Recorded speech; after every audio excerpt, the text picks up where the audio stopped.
2024. There's never been a year like it in women's sports, starting with Caitlin Clark, Time Magazine's top U.S. athlete, male or female. Clark made women's college basketball must-see TV. And my main focus is on just playing basketball. I think that's the biggest thing. And alongside established black stars, she then helped the WNBA score a $2 billion media deal. It's truly remarkable the leap this league has taken, and there are really few parallels like it in terms of suddenness in really all of sports. And yet, 2024 saw an entirely new women's professional league take to the ice and take the sports world by storm. The start of something new, like again, we've put on hold for 3 years to make sure we're going to have a professional hockey league. In its first season, the PWHL had 1 million followers online, 20,000 fans for one game in Montreal, and more than 40 brand partnerships. Certainly exceeded all of our expectations as it related to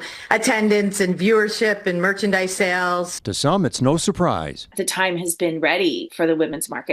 Consumers were ready and wanted to consume women's sports, and key stakeholders had invested. In Canada, it's being called more than a moment for women's sports. It's a movement. In pro hockey, 3 of the original 6 teams are in Canadian cities: Toronto, Ottawa, Montreal. With expansion planned next year, Vancouver, Winnipeg, Quebec City, and Halifax are reportedly under consideration, along with more American cities.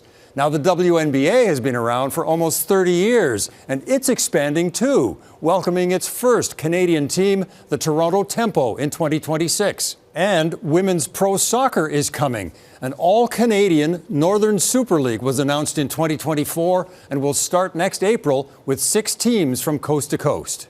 We are AFC Toronto. In our world, everyone has a chance to shine. The new league sees momentum building to empower girls and women's sports in this country. We're setting our sights high because we don't think there's any reason not to, given our player pool, given the companies that are behind this. But Canadian women's soccer in 2024 will also be remembered for scandal. Evidence that drones were used for years to spy on other teams, finally discovered on the eve of the Olympics in Paris, a national embarrassment that saw coach Bev Priestman sent home and a house cleaning undertaken in the sport. But there was also a poignant celebration in the women's game this year.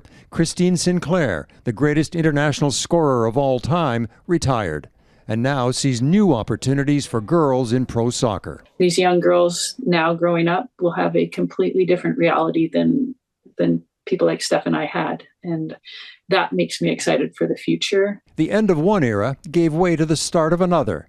Summer McIntosh, barely 18 years old, won 3 gold medals in swimming. The star of the Summer Olympics is demonstrating that female athletes are increasingly recognized as lucrative brand representatives. We look at who's the most followed athletes on Instagram or other social medias, and that translates to dollars. For McIntosh, it's getting used to all the attention, even from airport security. They were like, what are these round medal things? And I was like, they're Olympic medals. And they're like, how many do you have? And I was like, 4. And they're like, okay, you're good.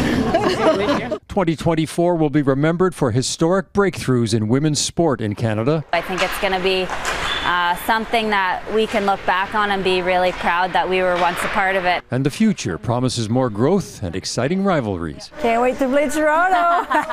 Eric Sorensen, Global News, Toronto.